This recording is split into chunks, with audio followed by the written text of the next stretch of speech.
네, 전국 이슈 자세히 짚어보겠습니다. 박성민 전 더불어민주당 최고위원, 이재영 국민의힘 서울 강동을 당협위원장과 함께하겠습니다. 어서 오십시오. 자, 어제 이 대통령과 여야 지도부가 회동을 했습니다. 여야의 극한 대치 속의 만남이어서 긴장감이 흐르지 않을까 했는데 보신 것처럼 굉장히 분위기가 좋았어요. 어떻게 보셨나요? 네, 아무래도 이제 대통령께서 좀 많이 신경을 쓰셨던 것 같습니다. 네. 실제로 이제 장동혁 대표를 조금 배려하시는 모습도 많이 보여주셨던 것 같고, 그리고 발언 기회를 분배하는 측면이나 아니면 이후에 단독으로 회동을 가질 때에도 장동혁 대표의 요청을 어쨌든 받아주셨기 때문에 네. 사실은 화기애애한 분위기는 대통령의 리더십 덕분이다라고 생각을 하고요.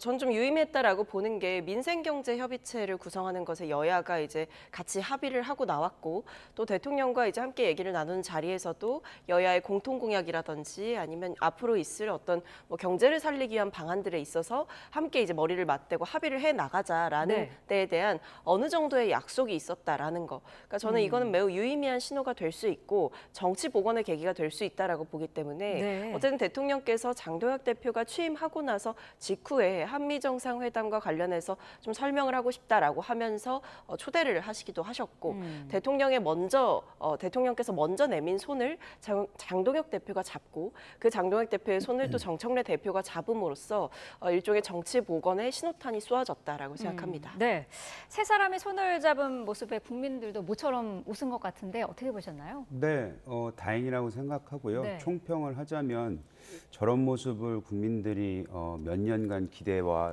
왔던 것이 아닌가라는 생각이 들면서 네. 지금 굉장히 대선 이후에 특히 정청래 여당 대표 이후에 뭐 굉장히 극한 대치 상황으로 치닫는 게 아닌가 우려가 있었는데 네. 다행히도 어제의 모습은 예전에 우리가 원했던 그 정치라는 게 복원이 되는 그런 모습을 보여준 게 아닌가라서 다행으로 생각합니다. 물론 어제 그 화기애애했던 모습 속에서도 본인들이 어느 정도 할 말은 한 것 같아요. 네. 그래서 그런 것들을 앞으로 이제 입법 과정에서 어떻게 처리가 될지 또 여야가 대치할 수밖에 없는 아주 핫한 이슈들이기 때문에 이것이 뭐 끝까지 이런 식으로만 화기애애하게 가지는 않을 것 같다라는 생각이 들고 또 아시다시피 내일 모레는 권성동 의원에 대한 체포 동의안도 이제 나오지 않습니까? 네.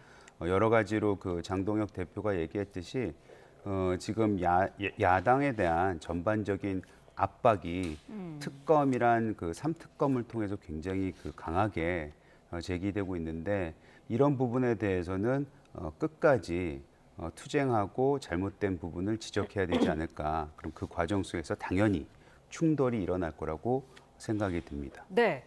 여당과 한 번 대화할 때 야당과는 두 번, 세 번 해달라는 게 이제 장동혁 대표의 요청이었고요.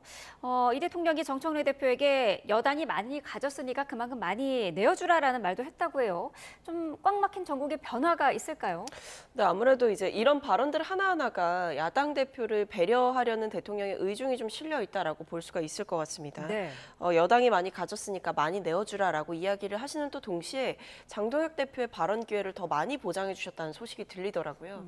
그리고 사실 정청래 대표도 그에 어느 정도 화답을 했던 게 이제 본인은 이 대통령과 소통할 기회가 많으니 오늘은 좀 말을 아끼겠다라는 취지의 말씀도 하셨다라고 합니다. 네. 그러니까 이 자리에서 어쨌든 야당이 이 여당의 대표와 대통령과 함께 어떤 이야기를 나눌 수 있는 테이블이 마련이 된 것이고 그 자리에서 그동안 사실 국민의힘이 계속 얘기해왔던 게 본인들이 소수 야당이기 때문에 탄압을 받는다 이런 취지의 정치적인 주장을 해왔지만 어쨌든 기회가 생긴 거고 이 자리에서 장동혁 대표가 직접 어떤 여러 이야기들을 할 수 있는 자리가 마련된 것만으로도 이 야당 입장에선 상당히 고무적일 겁니다. 그래서 저는 뭐 이런 대통령의 발언들이 대통령께서 일관되게 모두의 대통령이 되겠다라고 하신 만큼 이 통합의 가치, 그다음에 일관성 있는 행보 이 모든 것을 실천하고 계시다라고 생각을 하기 때문에 네. 어제의 자리의 최후의 승자는 저는 결국 이재명 대통령이었다라고 생각합니다.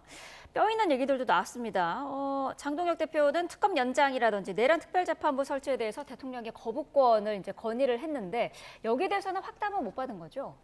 대통령이 거부권을 행사할 일이 없어 보이죠. 하지만 야당 대표로서는 지금 건의를 하는 게 맞는 절차였다고 저는 생각을 하고요. 네. 이게 받아들여지던 아니던 지금 야당이 가지고 있는 이 부분에 대한 이 사안에 대한 우려는 충분히 전달을 했어야만 했고 잘 전달했다고 생각을 합니다. 특히 거부권 행사를 해달라는 거는 굉장히 정치적으로 큰 의미를 담고 있는 건데 네.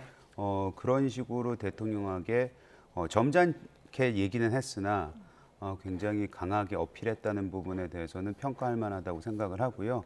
뭐 아시다시피 그 내란 특별 재판부인지 내란 무슨 재판부인지 앞서 그 화면에서도 전현희 의원이 말장난하는 것처럼 보이긴 했는데 사실 내부에서도 민주당 내부에서도 반발이 나오고 있는 거 아니겠습니까?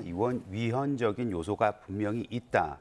그럼에도 불구하고 지금 민주당이 지난 몇 개월 동안 그리고 앞으로도 계속해서 내란 정당, 뭐 내란 정국, 지금 국가 경제라든지 미래에 대한 얘기는 안 하고 계속 내란에만 휩싸여 있는 그런 정치적인 수법을 쓰고 있는데 그 부분에 대해서는 국민들한테 알려야 되겠죠. 그래서 어제 그 부분을 장동혁 대표가 그 자리에서 어필한 게 아닌가. 다시 한번 말씀드리다 평가할 만한 언행이었다고 저는 생각합니다. 네, 여기에 대해서 정청래 대표는 내란 세력 척결하고 처벌해서 역사의 교훈으로 남겨야 한다라고 말을 했는데요. 어떻게 들으셨나요? 그러니까 이게 특검을 바라보는 시선이 갈리기 때문에 나오는 주장들이라고 생각하는데요. 네. 근데 야당 측에서는 이 특검 자체가 뭐 국민의힘 자체를 말살하기 위한 어떤 그런 절차다라고 주장을 하고 싶지만 사실 지금 우리 모두는 알고 있습니다. 내란 특검도 김건희 특검도 최상병 특검도 결국에 그동안 드러나지 않았던 진실들을 밝혀야 하기 때문에 철저한 진상 규명과 책임자 문책이 있어야 되는 사안 하나하나이기 때문에 특검을 하는 것이고요. 그렇다고 한다면 이건 야당에 대한 정치적인 공격이라든지 정치적 탄압으로 볼 수가 없는 사안입니다. 그렇기 때문에 여기에 대해서 마치 협치를 위해서는 조건부로 특검을 중단시켜야 된다. 특검 연장, 뭐 기간 연장이라든지 이런 법안들을 뭐 대통령이 거부해야 된다라는 취지의 이야기를 하는 것 자체는 사실 협치를 앞에 내세운 일종의 야합을 제안하는 거라고 저는 생각합니다. 네. 이거는 오히려 국민의힘도 나서서 진상규명해야 된다라고 얘기해야 될 사안들이에요. 본인들이 만약에 정말 전부가 얽혀있지 않은 사안이라고 한다면 오히려 썩은 부분을 도려내고 새 출발하는 게 맞는 거거든요. 근데 여기에 대해서 국민의힘을 뭐 전반적으로 탄압하기 위해서 이런 특검이 뭐 벌어지고 있다라고 이야기를 하고 그것을 막아서기 위해서 무언가 정치적인 거래를 시도한다라고 하는 것 자체가 네. 저는 진상규명을 막아서는 일에 야당의 대표가 지금 앞장서고 있는 격이다라고 보기 때문에 이 특검 수사에 대해서 더 이상의 어떤 왈가왈부는 하지 않는 것이 오히려 특검의 수사와 이 국민의힘을 분리시켜서 철저하게 이 특검이 하는 그 결과에 따라서 오히려 정치적인 그 인물들에 대한 처분을 고민하는 것이 지금의 야당 대표가 해야 될 역할이 아닌가 싶습니다. 네. 대통령과 야당 대표의 단독 회담이 30분간 이루어졌는데 이 자리에서 이재명 대통령이 정치 사법화에 대해서 우려를 표했다고 하더라고요. 이거는 어떤 의미로 봐야 될까요? 그러니까 뭐 아무래도 이제 그동안 이제 정치권에서 정치 사법화 문제는 계속 제기가 되어 왔었어요. 네. 특히 뭐 정적에 대한 뭐 수사가 이루어지거나 특히 큰 선거들 이후에 아니면 뭐 철저하게 이제 정치권 안에서 풀 수 있는 문제들도 이제 고발을 하러 달려가는 이런 모습들도 반복이 되었기 때문에 사실 이 정치보복 수사라는 이제 워딩을 장동혁 대표가 썼는데 뭐 저는 대통령께서 이 특검의 수사 과정에 대해서 정치보복 수사다라고 인지하지는 않으실 거라고 생각하지만 네. 대통령께서도 이제 당대표 시절에 여러 이야기를 하셨었지만 뭐 문재인 정부를 향한 수사라든지 아니면 이재명 대통령과 관련한 이제 수사가 전방위적으로 어떻게 보면 정말 검사들이 대거 투입돼서 집중적으로 수사가 이루어졌던 부분들 그런 부분들이 결국에는 윤석열 정권 하에서 또 있었던 일들도 있었기 때문에 정치보복 수사 그러니까 검찰의 권력을 이용해서 어떤 특정 정적을 제거하기 위한 수사는 좀 적절치 않다라는 취지의 공감대는 있는 것 같습니다. 네, 국민의 입장에서는 이 대통령의 이 정치 사법화 우려라는 부분은 어떻게 평가하고 있나요? 전 두 분이 딴소리하고 서로 틀린 얘기를 하고 있었다고 생각이 네. 드는데 그 장동혁 대표가 얘기한 정치 사법화 뭐 이런 수사 야당 그러니까 정치인들을 수사하지 말라는 거는 아까 말씀드렸던 그 특검이라든지 전반적인 뭐 사법부를 활용한 그 야당의 탄압 뭐 이런 거를 말씀하신 것 같고 네. 대통령께서 왜 장동혁 대표가 대표가 된 이후에도 그랬지만 이재명 대통령 모든 그 지금 법원에서 중단돼 있는 사건들 있잖아요. 그거에 대해서 재판 받아야 된다고 얘기했잖아요. 아마 그거에 대해서 얘기하신 게 아닌가라는 생각이 듭니다만 어찌됐든 간에 그게 틀렸던 맞았던 둘 다 말씀하시는 거는 정치에 대한 그러니까 사법부의 정치화를 막아달라 이런 부분은 맞는 것 같아요. 근데 이제 앞서 우리 박성민 최고위원도 말씀을 하셨지만 지금은 그 사법부를 정치화시키고 계속해서 사법부를 통한 정치 압박 수단으로 사용하고 있는 거는 여당입니다. 왜냐하면 아까 말씀드렸듯이 지금 현재 얘기하고 있는 그 그러니까 정당 해산도 그것도 사실은 여당이 이제 야당을 압박하기 위해서 지난 전당대회뿐만 아니고 그 이후에도 네. 계속해서 여당 내에서 나왔던 얘기이고요. 아까 그 내란 특별 재판부도 지금에 가지고 있는 사법 체계에서 해결하는 게 아니고 자기네들의 목적을 이루기 위해서 재판소 같은 걸 하나 더 만들겠다는 의미나 마찬가지잖아요. 그거는 보통 이제 사회주의 국가, 공산주의 국가, 독재 국가에서는 일어나는 일 아니겠습니까? 그래서 지금 모든 것이 본인들이 답답하더라도 예전에 그랬듯이 그리고 이재명 대통령도 겪었듯이 현재 우리가 가지고 있는 그 사법 체계 안에서 네. 시스템에 맡기고 그걸 믿고 신뢰하면서 이걸 기다려줘야 되는데 자기네들 급한 마음에 이거를 정치를 통해서 아니 입법을 통해서 자기네들 원하는 사법부를 만들겠다라고 하는 그런 부분은 여당이 조금 더 비판받아야 되지 않을까 하는 생각이 듭니다. 네, 이 정치 사법화 사례로 지금 국민의힘이 문제 제기를 하고 있는 것 중에 하나가 민주당이 추진하고 있는 내란 특별재판부 이 법안인데 이게 지금 민주당 내부에서도 반대 목소리가 공개적으로 나왔습니다. 박희승 의원, 이 판사 출신인 인물인데 박희승 의원이 이게 굉장한 위험한 발상이다. 윤 전 대통령이 삼권 분립 정신을 무시하고 총칼을 들고 들어온 거랑 똑같다. 이런 발언을 했더라고요. 네, 그러니까 아무래도 이제 내란 특별재판부를 설치하는 것에 대해서 신중한 검토가 필요하다라는 취지의 말씀을 하고 싶으셨던 것 같고요. 일각에서 제기되고 있는 지금 이 사안 자체를 추진하게 되면 위헌적인 요소가 있고 그 부분을 좀 고려를 해야 된다라는 말씀을 하고 싶으셨던 것 같습니다. 그렇기 때문에 이 법원과 관련해서 이제 여러 가지 입법들이 이루어진다라고 했을 때 좀 신중하게 검토를 하고 추진을 하자라는 우려를 전달하고 싶으셨던 것 같고 다만 이것이 이제 당내에서 어떤 공론화 과정이 충분하게 이루어지고 당내에 이런 의견을 가진 분들이 많아서 이런 이야기를 했다라기보다는 아직 지금의 단계는 이제 판사 출신의 의원께서 밝히신 개인의 소신이다 이렇게 봐주시면 될 것 같습니다. 자, 여기에 대해서 전현희 의원은 당 차원의 공식적인 용어는 특별재판부가 아니라 내란 전담재판부고 이거는 위헌성과 위법성이 없다라고 주장을 하고 있거든요. 어떤 의견이실까요? 그 말이 그 말이죠. 똑같은 말을 단어 하나 바꾸면서 마치 이것이 자기네들이 이걸 추진하는 의도가 다른 데 있다라고 말을 하려고 하는 전현희 최고위원의 저런 발언 자체가 국민을 농락하는 거라고 저는 생각을 하고요. 지금 박희승 의원이 한 얘기가 굉장히 센 말입니다. 네. 윤 전 대통령 총칼 계엄과 같이 삼권 분립 정신 무시한 거다라고 얘기했어요.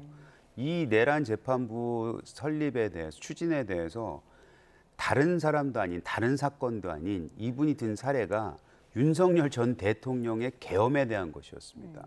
지금 모든 국민이 다 분노하고 있고 대한민국이 굉장히 어지럽고 힘들고 민주주의의 훼손이냐 복원이냐 지금 이런 얘기를 하고 있는 그 사건에 빗대어 얘기할 정도로 이거는 굉장히 지금 나쁜 법안을 추진을 하고 있다라는 거를 스스로 인정을 한 거나 마찬가지고요. 네. 이러다 보니 전현희 의원이 다급해서 그거를 말을 막은 거 아니겠습니까? 그만큼 민주당 내에서도 지금 이 정치가 정치로 하지 못하고 계속해서 인민재판하듯이 몰고 가는 것에 대해서 그리고 우리가 가지고 있었던 사법체계를 무너뜨리고 훼손하는 이런 반민주적인 행동에 대해서는 아마 이 분 말고도 다른 많은 국회의원들, 민주당의 국회의원들도 공감을 하지 않을까라는 생각을 듭니다. 네, 새로운 특검도 민주당에서 언급을 하고 있어요. 이 관봉권 띠지 분실 사건에 대해서 상설 특검을 추진을 하겠다는 건데 이게 지금 가동 중인 3대 특검이 아니라 별도 특검이 다뤄야 한다는 거죠? 네, 그렇습니다. 뭐 지금 특검은 사실 이미 수사하고 있는 사안들이 너무나 많고 한정된 시간과 한정된 자원과 한정된 인력을 통해서 지금 수사가 이루어지고 있는 상황이기 때문에 여기에 어떤 추가적인 사안을 이제 특검 측에서 수사를 해라. 있다라고 얘기하기는 좀 어려운 사안인 것 같고, 다만 이것을 이제 기존의 검찰에 맡길 수 없는 이유는 뭐냐, 상설특검 얘기가 나오는 이유는 결국에 이 사건의 본질이 검찰 차원에서 일종의 증거인멸이 이루어진 것 아니냐라는 우려가 있기 때문입니다. 이 관본건 띠지라고 하는 게 결국에는 언제 어디서 이것을 받았는지, 그리고 누가 찾아갔는지, 누가 발급했는지, 이런 객관적이고 핵심적인 정보들이 들어있는 일종의 스모킹건이 될 수 있었던 사안인데, 네. 이게 뭐 직원에 의해서 실수로 폐기됐다라고 하고 그 뒤에 내부에서 어떤 자체적인 감찰이라든지 처분이라든지 이런 게 하나도 없었던 상황이기 때문에 결국 이 돈의 단서를 추적할 수 있는, 그것도 정부기관에서 발급한 것으로 보이는 이 돈이 어떻게 건진법사에게 흘러갔느냐, 이거는 굉장히 지금의 수사, 특히 김건희 특검의 수사 국면에서는 중요할 수가 있는 거거든요. 근데 이게 지금 검찰 차원에서 이뤄진 일종의 좀 의도적인 증거인멸 아니었느냐라고 의심이 드는 상황 속에서는 네. 독립적인 주체를 세워서 수사를 할 필요가 있다. 그렇기 때문에 뭐 지금의 3대 특검만큼의 규모는 아니라고 하더라도 상설특검처럼 대안을 찾아서 수사를 할 필요가 있다라는 생각이 들기 때문에 네. 이런 이야기가 계속 나오는 것 같습니다. 당내에서는 근데 현행 특검에서 수사해도 충분하다라는 주장도 일부 있는 것 같던데요. 뭐 그럴 수도 있죠. 그러니까 충분히 지금 상황에서 어쨌든 기존의 검찰만 수사를 하지 않으면 된다라는 네. 취지의 얘기가 있는 것 같고, 아마 그 부분은 뭐 지금의 3대 특검에서 시작이 되든 아니면 따로 상설 특검을 만들어서 시작이 되든 그거는 보시기에 따라서 좀 판단이 다를 것 같기는 합니다. 왜냐하면 네. 3대 특검 안에서도 충분히 추진할 수 있는 것 아니냐라고 보시는 분들도 계시겠지만 지금 3대 특검은 지금 수사하고 있는 사안들에 집중하기에도 여력이 없다라는 일종의 현실론도 작동할 수가 있기 때문에 네. 좀 봐야 할 것 같습니다. 국민의힘에서는 지금 어떻게 보고 계세요? 띠지 분실 사건 관련해서는 실수라고 하기엔 너무 바보 같아 보여서 이거는 뭐 수사를 해야죠. 구체적으로 이건 수사를 해야 되는데 네. 지금 이제 민주당이 추진하고 있는 이 부분은 이제 아까 여러 가지 제가 말씀을 드렸지만 상설 특검을 또 만들자. 이게 지금 무슨 특검 만능주의 같아요. 그리고 민주당이 주장하는 것 중에 제가 동의할 수 없는 게 특검을 하면 굉장히 독립적으로 검사가 안 하니까, 검찰이 안 하니까 제대로 수사할 거다, 이런 믿음을 가지고 계신 것 같은데 네. 뭐 그런 인식은 가질 수 있으나 사실 특검이 이제 상설이 되면 거기서 일하는 사람들은 검사가 되게 많아요. 지금도 3대 특검, 그 역대 그 어느 전국보다도 가장 큰, 가장 많은 규모로 운영되고 있는 3대 특검 때문에 지금 일반 시민들의 사건들이 매우 많이 지연되고 있다는 얘기는 제가 정확한 기억이 안 나지만 통계로 나와 있습니다. 네. 이 정도로 우리 일반 국민들의 삶에는 굉장히 큰 영향을 미치고 있어요. 악영향을. 그런데 또 특검하자 띠지 분실했으니까 다시 말씀드리지만 이거 수사해야 되고 진실을 밝혀야 되고 단순 실수인지 아닌지, 왜냐하면 실수의 가능성도 없지 않아 있기 때문에 네. 라는 거는 맞지만 특검 또 만들자 이런 식으로 나오고 있는 특검 계속 연장하자, 그거를 또 더 늘리자 이렇게 얘기하는 거는 국민 안전과 국민 생활에는 솔직히 말해서 외면하는 것이 아닌가라는 생각이 듭니다. 네, 국민의힘에서는 이런 주장도 나오고 있어요. 수사와 기소 분리가 필요하다고 이제 검찰을 해체를 해놓고 이거를 모든 가진 특검을 또 만드는 거는 모순 아니냐, 이런 지적인데요.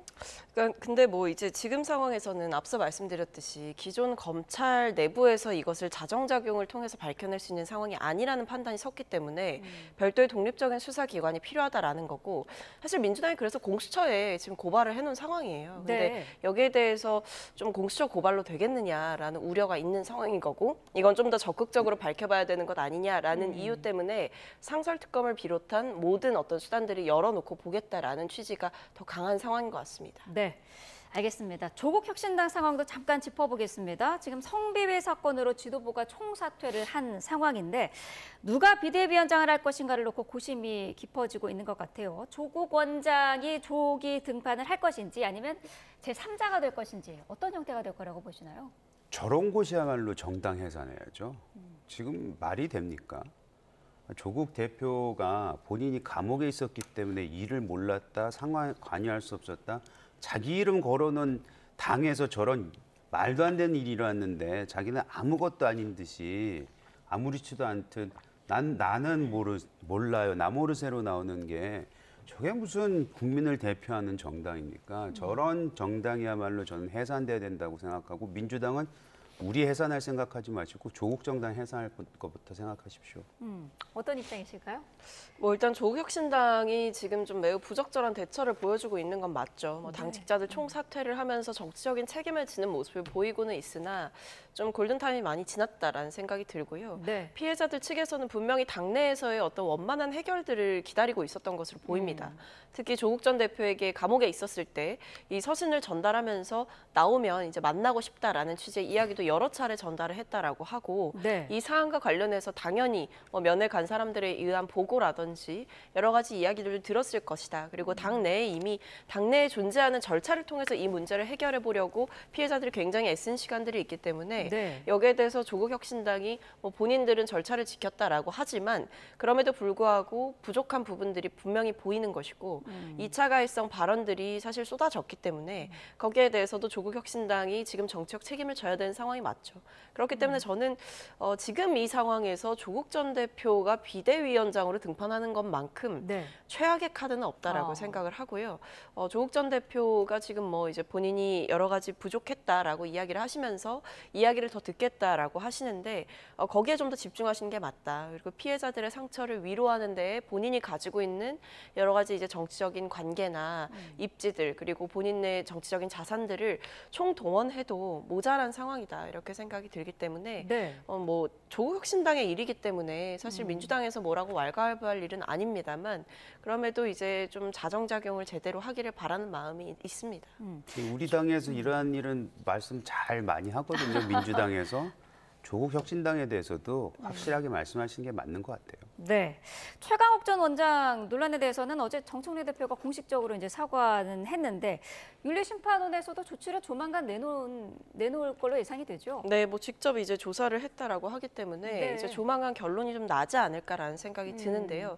어쨌든 이 사안 자체에 대해서 당 대표가 긴급 진상 조사를 지시를 하고 그리고 본인이 또 이제 윤리심판원 교육연수원장직을 내려놨기 때문에 이 윤리위 과정에서 어떤 결론이 날지 좀 지켜봐야 되겠습니다만 절대 가벼운 처분은 아닐 것이다. 아하. 왜냐하면 이제 일부 최고위원들조차도 이 최강욱 의원의 발언에 대해서 굉장히 강하게 문제 제기를 했다라고 하고 이제 이 사안 자체에 대해서 당 대표가 직접 나서서 사과를 하게 된 이 상황까지 온 것이 네. 본인이 직접 저지른 어떤 부적절한 처신에 대한 이 책임을 묻는 일도 필요한 것이고 또 한편으로는 정치적으로 이 당에 끼친 어떤 위협적인 부분들이 분명히 있었기 때문에 네. 이것을 이제 최강욱 의원이 단순히 사과하고 직에서 물러나고 끝날 일은 아니기 때문에 아하. 저는 당에서 어느 정도 강도 높은 조치가 있을 것이다라고 보입니다. 네. 어제 정 대표도 당의 기강을 확립하겠다라고 이제 언급을 했는데 어떤 식으로든 조치가 이루어지면 논란이 좀 수그러들까요? 정청래 대표가 지금까지 하신 일 중에 동의할 수 없는 것만 전 많았는데 네. 저건 잘하신 것 같은데요. 아하, 그렇군요. 네, 전 칭찬받아 괜찮습니다. 조치는 그러면 어느 정도 선으로 예상을 하실까요? 그거는 제가 민주당의 윤리 심판 관련된 내용들을 잘 모르는데 당 대표가 저런 식으로 얘기했으면 아무래도 꽤 강한 수위의 뭐 징계가 나와야지만이 사람들이 이해하지 않을까요? 그리고 본인들도 지금 조국 그 당을 보면서 혁신당을 보면서 이것이 만만치 않은 사건이구나. 라는 것을 아마 인지했을 거라고 봅니다. 네, 알겠습니다. 여기까지 듣겠습니다. 박성민 전 더불어민주당 최고위원, 이재영 국민의힘 서울 강동을 당협위원장과 함께했습니다. 고맙습니다.